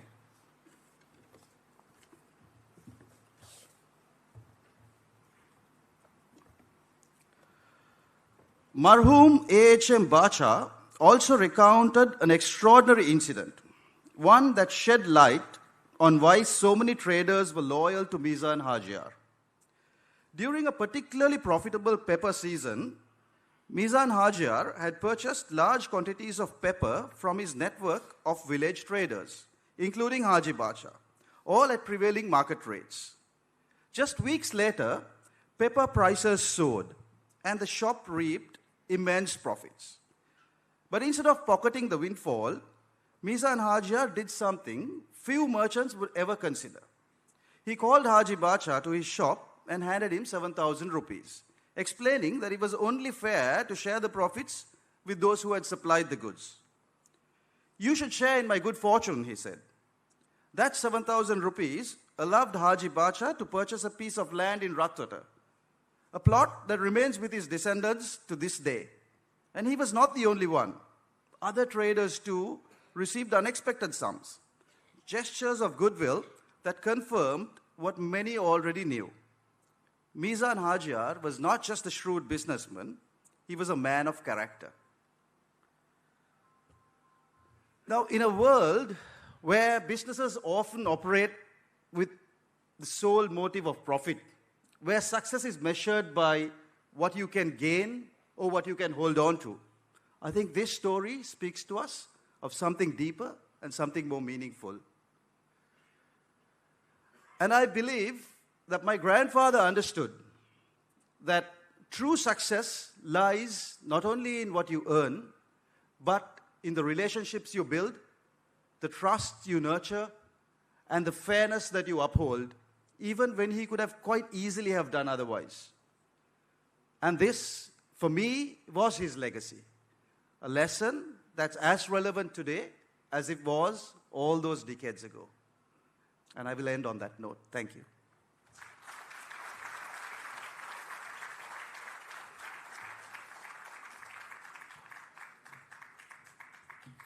Thank you very much, Mr. Shafraz Meezan, for sharing your thoughts and, of course, your reflection as well. I'm sure a lot of you here would have your own versions of it as well as you read through the biography.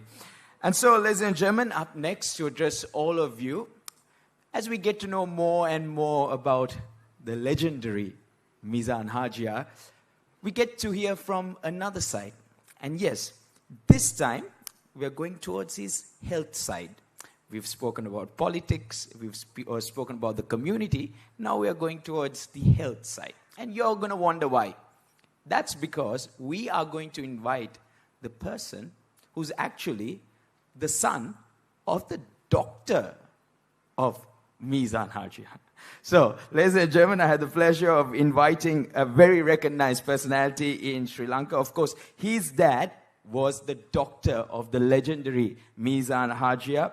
And he himself, of course, is here with us this evening, ladies and gentlemen. He is the chairman of the Renuka Group. Please put your hands together for Dr. S. Ranjit Rajaya.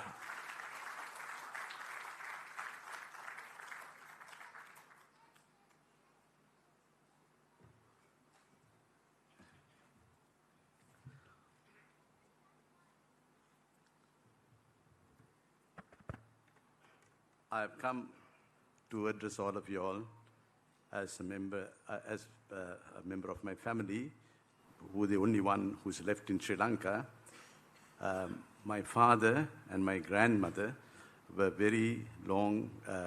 had very long associations with Meezan Hajiar, or Meezan Mudalali, as we used to call him sometimes. But on the insistence of his son Itisham, I've been asked to speak in Tamil, because he says there is a Sinhalese speaker, there are speakers in English, so please speak in Tamil. I'm not used to speaking in Tamil, because I studied, of course, in the Tamil medium till 1967, but from the days of my medical college onwards, I've never spoken.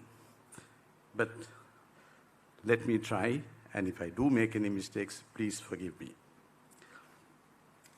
அன்பான குடும்ப உறுப்பினர்களே, நண்பர்களே, சிறப்பு விருந்துகளே, புத்த பிக்குகளும் மௌலவிமாரும் வணக்கம். என்னை இந்த புத்தக வெளியீட்டு நிகழ்ச்சிக்கு அழைத்து தமிழின் பேச வேண்டும் என்று வற்புறுத்திய மகன் இதிஷாமுக்கும் வணக்கம், நன்றி.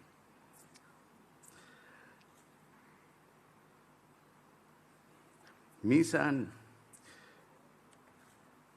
ஆங்கிலத்திலே எனக்கு தமிழில் பேசுறது கொஞ்சம் கஷ்டம், ஆனாலும் நான் எப்படியாவது உங்களுக்கு தமிழில் பேசுவேன். இதிஷாமுண்ட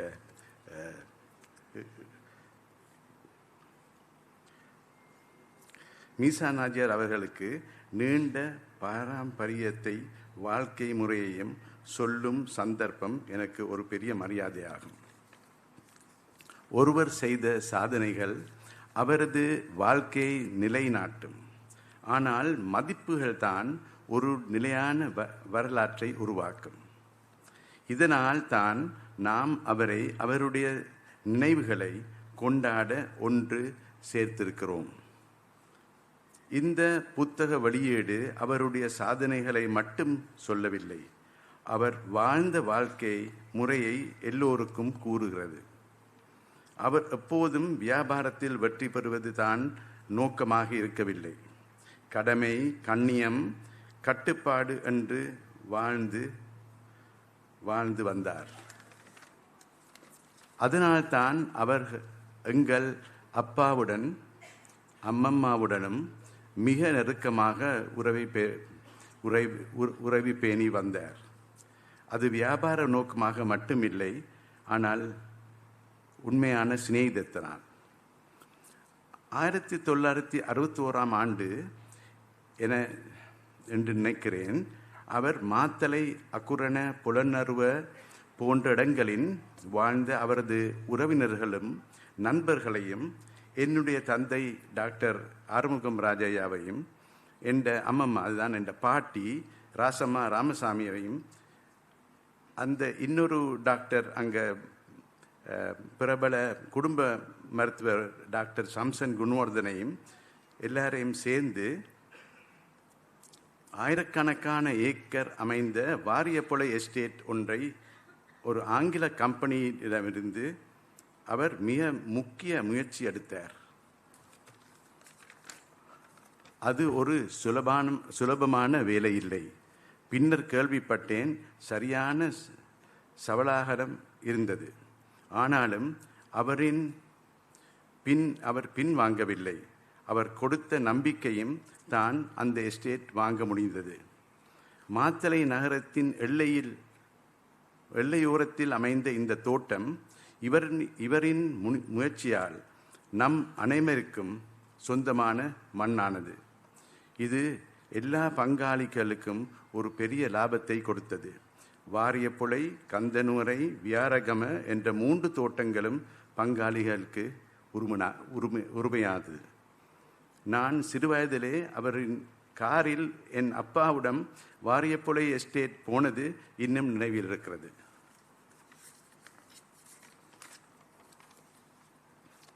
நான் அவரை கடைசியாக பார்த்தது 1964 ஆரம்பத்தில். அந்த நேரம் என் அப்பா ரோஸ்மீட் பிளேஸில் புது வீடு ஒன்று கட்டியிருந்தார்.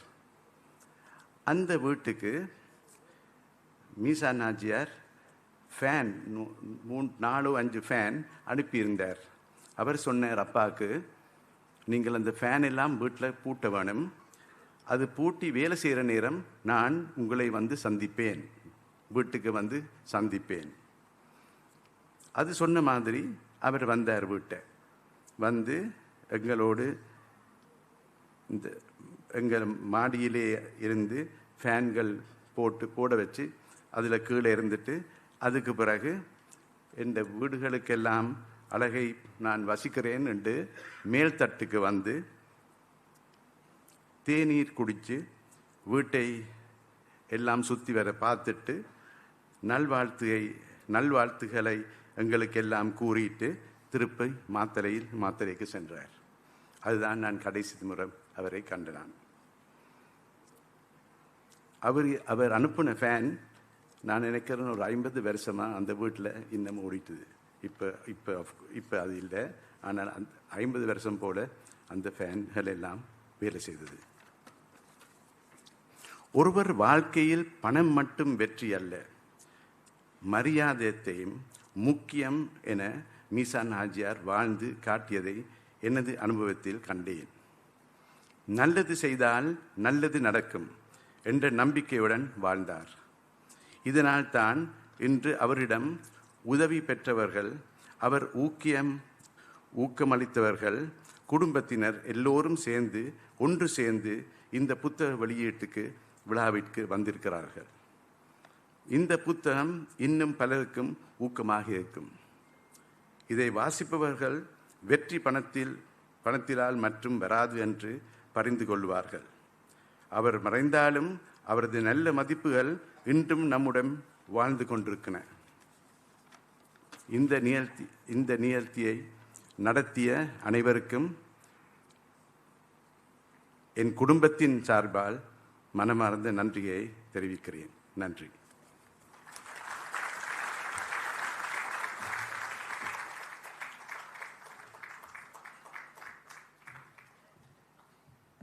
Thank you very much, Dr. S. Ranjit Rajaya. Well, thank you very much for sharing those and of course those stories as well. In fact, my Tamil is not the best, so I actually had to call Ijaz and ask Ijaz, what did he talk about? So, well, I think if you're like me, whose Tamil is touch and go, you should go to the chapter 14, where actually we are also talking about his father on the book as well. So if you are like me, go to chapter 14 and make sure you read chapter 14 as well. So thank you very much once again. And now, ladies and gentlemen, we've heard about the community, we've heard about politics, we've heard about the health, and of course the story about the fans as well. And now we are going to our chief guest, a very fitting personality. Why I say this is because his father was actually the advocate for the legendary Meezan Hajiar. And he himself has appeared in certain cases in his early career as well. Well, this will be our final speech of this evening, and a very fitting one too, and that from our chief guest. Ladies and gentlemen, our chief guest this evening is a President's Counsel and is an advocate of the Supreme Court with a long and distinguished career in active practice. His work spans across many spheres, and of course, he has also served in the country in several key national roles, including chairing the Human Rights Commission and the Finance Commission, and contributing to the Law Commission, the Council of Legal Education, and Sri Lanka's national group to the Permanent Court of Arbitration in The Hague. His public service extends to presidential commissions, legislative bodies, and leadership positions in the financial and insurance sectors. Ladies and gentlemen, please put your hands together for President's Counsel, Mr. Faiz Mustafa.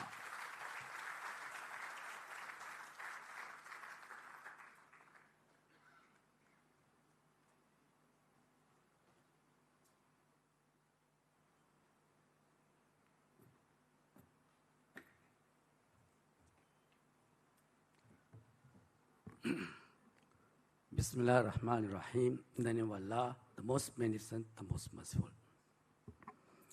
Reverend Arunayaka sir, members of the clergy of all faiths, my dear friend Sarat, ladies and gentlemen, of course, the family of the late Meezan Hajiar, particularly Imti, my good friend.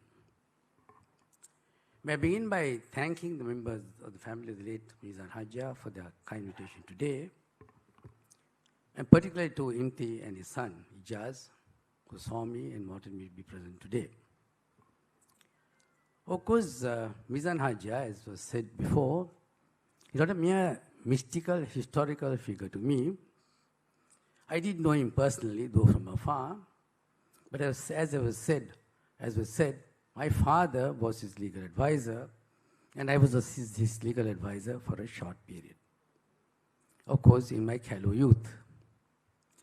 I do recollect, now today is a day of people responding to various incidents. I do recollect an occasion in which he saw me in connection with a legal issue. There had been a case against him, a false case by some company, alleging that they had been transporting some products, estate products, from Mathuri to Colombo. It was a false claim. The summons had been served on him in English. He had put it aside and told his aide, I have seen it, but remind me when the day comes for my appearance in court. Unfortunately, the aide forgot. The case went ex parte. He's asked to pay a huge figure, a huge amount of money, ex parte, without any hearing at all, for unjustified cause.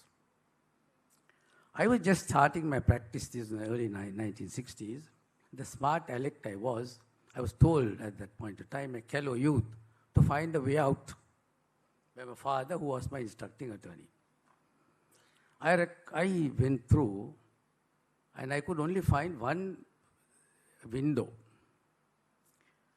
I found that the summons had been served on English. She came to see me. It was a majestic figure in his face.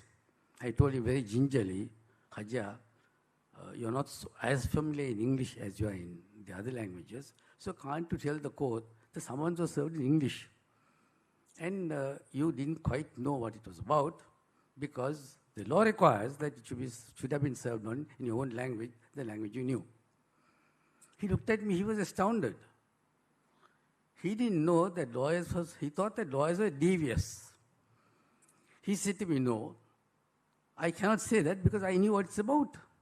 So that is the quality of the man, and he had to pay a huge sum purely because he wouldn't say that he didn't know what was in the sounds. This is the character of the man. For him, if cash was least, first was honor. It was a question of honor before cash. So I couldn't persuade him, and ultimately, of course, he had to pay a huge amount those days, a huge amount by standards those days, the mere fact that he wouldn't utter a single lie. What he thought would be a lie. So that is the character of the man we are honoring today. I'm also glad he's given the opportunity to reconnect with my good friend Sarat, one of the most distinguished products of the best school of all, Trinity College, Kandy. And Trinity College, Kandy has contributed immensely to the Meezan family because most of them went to Trinity College, Kandy, including my good friend Faiz, who received distinction, such great distinction in the public service. Faiz Muhyiddin, who bears my name, I'm glad he bears my name. He's my namesake. He also went to Trinity College, Kandy. So we're all indebted to Trinity College Candy in that way. The book itself, I just received it now. I went through it carefully, was within the short time at my disposal. I was firstly struck by the get-up. It's beautifully done. It's very tastefully done. I would congratulate Imti, Ijaz, and members of the committee for having got out such a brilliant, such a good-looking, in the first instance, such a tasteful production as this book. I flipped through the book as within the short at my disposal, and I found the author, Faji, principal, he has adopted a very attractive mode of storytelling to make his points. I do find that he has captured the flavor, the life and time of the late Hajiar, but it is artistic still. You see him he has painted a picture of the young man, Sanoon, as it were, as he was then known, doing calligraphy in the home as a young man, as a young boy, 12 years, and making the journey from Kurugoda in Akurana to Harrison Road in Matale. Now, during this journey, there are very anecdotes that he has mentioned. Of course, unfortunately, I am not privy to most of them, because as you perhaps know, there was age gap, and I used to admire him from afar, but he was my father's friend more than mine. But I do like the story about Bindusara Mudalali. Apparently, they were good friends, and this exemplifies his attitude towards the other communities. He was a lover of animals, he says, and there was an occasion in which he was a little short of funds. He went to Meezan Hajiar. As his Annayaka said, it was like a leasing company those days. Everybody used to turn to Meezan Hajiar. And he advanced, or rather gave him the cash to buy the elephants. And one fine day, Meezan Hajiar found two nice elephants standing outside his window. He got the idea of owning elephants himself and looked at it very long, but didn't say a thing, but looked at it very longingly, or lovingly and longingly. Bindusara caught the point. He sensed that he wanted one himself and said, "Sir, you take one. Take whatever you want, it's yours." Now that example not only shows this close relationship between Bindusara, Mudalali and Meezan Hajiar, but also brings up his passionate desire for, or rather evidence of his passionate desire for intercommunal relations. His friendships transcended all considerations. They were intimate friends. They were rivals, of course, in certain businesses, but they were very, very close to each other, and showed and demonstrated his passion for interacting with other communities. There is, through the lens of the author, you could see, young Sanoon, as he was known, that's his name, Sanoon, doing calligraphy at home. Then thereafter taking to trade, a beetle trade, as was told, with only a scale, and I'm told 1 sovereign, according to the book, 1 single sovereign. He went on to become a landed proprietor. But he didn't buy lands, from what I gather from the book and from what I knew of him. He built communities. He lived in a manner in which he interacted with the villagers. He built their kamatas. And of course, what is relevant for today is the fact that he was also, during the floods, he rebuilt kovils, he rebuilt mosques, and rebuilt temples. In fact, this brings home to me a recent event where, as you know, it's very topical. We have just recovered from the floods. My juniors took some items of flood relief, and they went to various places in Ilavathur and Gampola, and they walked into a temple. My junior was astounded because he saw coming out of the temple were people in white caps from Berwala. Thereafter, he went to the mosque to clean the mosque. And from the mosque, he saw exiting, our singular brethren carrying mops and the various other items of cleaning. So that was the Sri Lanka he envisaged for the Meezan Hajiar envisaged. I'm glad that those values resonate today, or they have been revived today. And to those who believe that, who have a twisted notion that religions divide, this is the best rebuke. And rebuke came earlier from Meezan Hajiar. I'm glad it's being repeated today from my juniors. So we have recovered that. We are trying to rebuild Sri Lanka as the envisaged it. There are some also, if you look at the book, you'll find some very nice old photographs which bring back memories of what Sri Lanka or Ceylon was. I like particularly the photograph of bin Saad Ali garlanding Meezan Hajiar on its return from Mecca. Of course, today is the electronic Hajj. You go to Mecca and come back in a week. But those, it was a very arduous journey.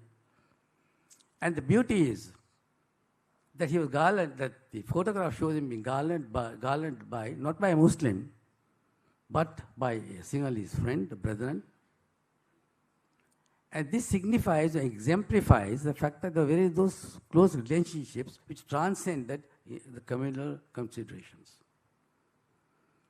And that is what we have envisaged today. We are grateful to Meezan Hajiar for not only his philanthropy, not only for his dedication to ethical values, but also his vision of Sri Lanka as united Sri Lanka, where all communities have equal rights but live together as brothers and sisters. That is, to me, the book is relevant in two issues. Relevant to two issues. One is in regard to intercommunal harmony. If you flip through pages, you'll find so many non-Muslims have interacted with Meezan Hajiar, and both have benefited mutually. And that is an example that we should try to emulate today. The other is his concern for humanity. You see in Meezan Hajiar rebuilding mosques, as I said, rebuilding kovils, rebuilding temples. That the humanism in him, the humanity in him, that is a tribute to his values. The author has done service to his values and brought out clearly that side or that window which he opened for us in his lifetime, and we should also endeavor to follow today. So with those few words, may I conclude by saying, by addressing firstly the younger generation of the Meezan Hajiar family by saying you have a very dazzling heritage to follow. I'm sure you will emulate him because apart from history, you have also been speaking to the future. You have nurtured in the Meezan Institute, which Hajiar envisaged in his lifetime as an oasis of Islamic education. He commenced it, I'm told, according to the book, with 15 students and 15 guava trees. Today it covers 82,000 square feet of building. It houses 400 students, with international contacts. So it is also, he also spoke to the future in a sense. And although if you are reading the book, you'll find that you're walking with history. This Meezan Institute is a opening for the future. And the fact that it's being nurtured by the Meezan family is itself one of the greatest tribute that you can pay. That emulation is the greatest tribute they can pay to the late Meezan Hajiar. And also to those young men and women in the audience, I wish to say to you, that do not look at this book merely as a biography. It's a guidance. As my good friend Sarat said, it is a tribute to him as a Sri Lankan. And we Sri Lankans should emulate those virtues of the passionate desire to see Sri Lanka as a model of intercommunal harmony, of progress. Also, he won the confidence, as we were told, of the politicians. But he didn't do politics himself. He didn't want personal glory. He felt the service was a mature method of service to politics. He won the confidence of the leaders of the time, of the nation, of the father of the nation, D.S. Naika, and succeeding prime ministers. He won their confidence by his honesty, sincerity, and the desire that he should benefit others and not himself. He didn't want personal glory. His politics was a means of distributing what he had acquired, and it is an example to show that riches endures if it is built on compassion, on trust, and perhaps that is the reason why his family is also rewarded today.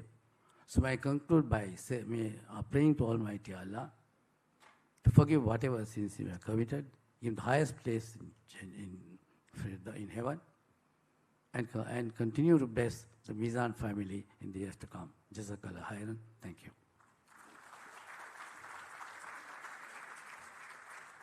Thank you very much to our chief guest, Mr. Faiz Mustafa, President's Council. Ladies and gentlemen, let's put our hands together and give him a round of applause. Thank you very much for those beautiful words and, of course, the powerful message for all of us as well. And as you can see, with each of the messages that we heard, each of the speeches that you heard, it shaped a beautiful image of the legendary Meezan Hajiar. And that was the intent of the day as well, to hear from those who've interacted with him, heard from him, and who have been impacted by his positiveness as well. And that's why, as he mentioned before, it is not a biography, it's a guidance for all of us in the future as well, as true Sri Lankans.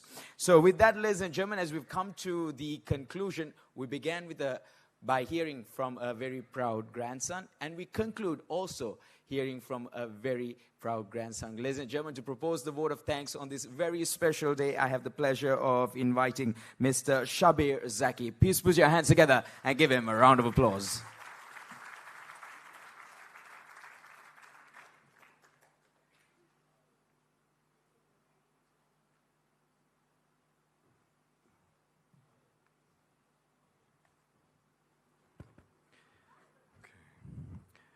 Bismillahirrahmanirrahim. Ladies and gentlemen, respected ulama, honored guests, friends and family, assalamu alaikum wa rahmatullah, and a very good evening to you all. On behalf of our entire family, it is my privilege to offer a few words of gratitude as we conclude this special gathering held in honor of our grandfather Meezan Hajiar, a man whose life of faith, service, generosity, and quiet leadership continues to guide us long after his passing. We begin by offering our deepest respect and heartfelt gratitude to Venerable Udarata Amarapura Nikaye Konekalagala Udita Abhidhana Anunayaka Thero. Your presence today is a profound honor. It reflects the spirit of interfaith friendship and mutual respect that our grandfather cherished throughout his life. And we thank you sincerely for gracing this occasion. Our sincere appreciation goes to our chief guest, Mr. Faiz Mustafa, President's Council, for launching the book and for honoring us with your words. Sir, your support lends dignity and meaning to this evening, and we are deeply grateful. We also extend heartfelt thanks to Sarat Amunagama, former Minister of Finance.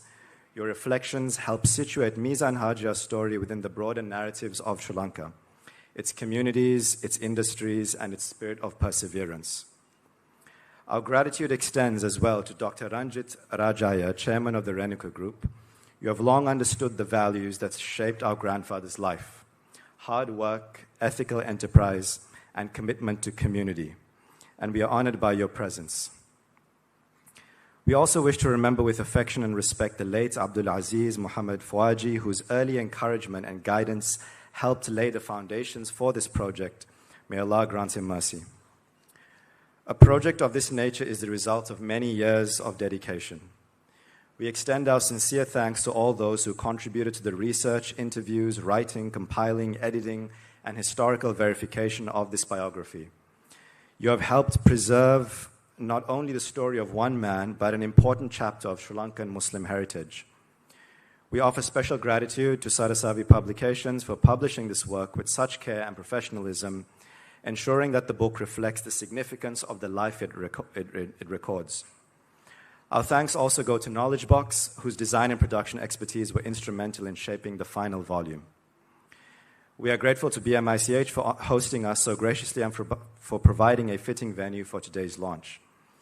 In addition, we wish to acknowledge those who were closely involved in the day-to-day working of bringing this book together, often behind the scenes and over many years. These are Mr. Imtiaz Bakir Maka, Mr. Ihtisham Meezan Mohideen, Mr. Ziauddin Ahmed Mohideen, Mr. Ijaz Meezan, Mr. Shafraz Meezan, and Mr. Abdul Hay Azhar. Your dedication, patience, and care was central to making this book a reality. To all of you gathered here, family, friends, colleagues, and members of the wider community, thank you for being present. Your attendance is itself a tribute to a man who lived simply but touched many lives, never seeking recognition but earning respect, and whose generosity continues to resonate across generations. With that said, I'd like to say a few words from the heart. I was thinking a little bit about who Meezan Appa, if he was here, who he might wanted to have thanked. And, well, three things came to my mind. Firstly is that I'm sure he would have thanked God, Allah, who gave him the tawfiq and the tremendous success to be the incredible businessman that he was. I think he would also thank the Prophet Muhammad sallallahu alaihi wasallam, who showed him a way, a sharia, a law that allowed him to be in the world without ever being of the world, allowed him to have millions in his hands while never allowing those millions to enter into his hearts. And this is something we see so clearly in the stories that we read about him. He was a man who encountered tremendous material success, but never once wavered in the face of trials and tribulations that came his way that involved him losing a lot of money.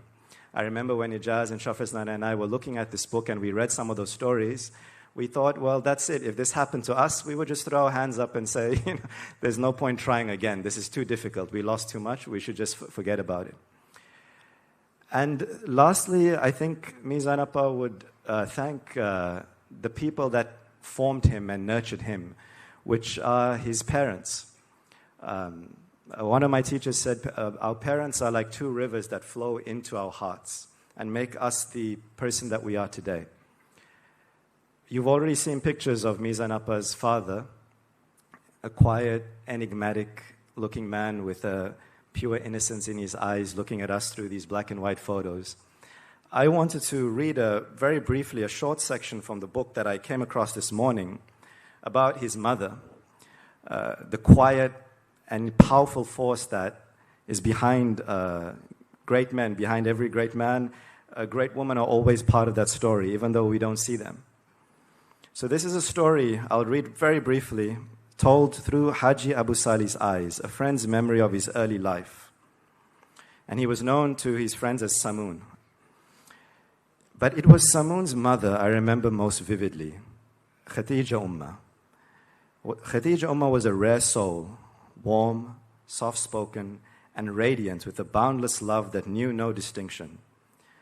When she called Samoon away from our games to offer him something to eat, we knew well that our own invitation would soon follow after.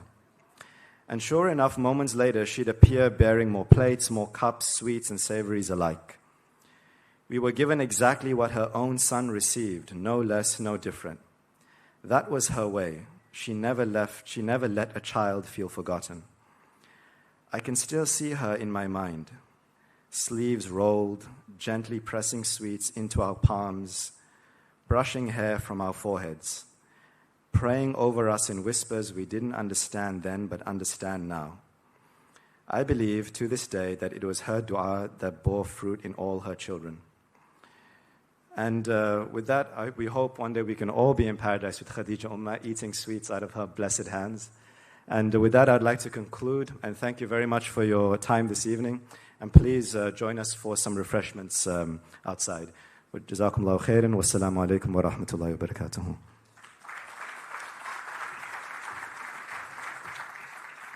Thank you very much, Mr. Shabir Zaki. Some beautiful words, and of course, as I mentioned before, they're all very proud grandsons, and you can just hear it in their voices, in their tones, how much the grandfather has meant to each and every one of them. And so, ladies and gentlemen, as we conclude this evening, I want to thank each and every one of you for your gracious presence here this evening. Just to let you know, as you're making your way out before you head out for your refreshments, if you prefer a Sinhalese or Tamil copy of the book, you can actually leave your name and a number, and we will make sure that you receive a copy in Tamil or Sinhalese. I'll just mention that in Sinhalese as well. ඉංග්‍රීසි පිටපතට වඩා සිංහල හෝ දෙමළ පිටපතක් කැමති නම් පිටවෙමින් යන විට තමන්ගේ නම සහ දුරකථන අංකය දී එම පොත ලබාගත හැක. So with that, ladies and gentlemen, I'd like to thank each and every one of you and invite all of you for refreshments outside. And for those of whom who'd like to have their refreshments seated, I'd like to invite you to the Tulip, which is right opposite this hall. Thank you very much and have a wonderful evening ahead.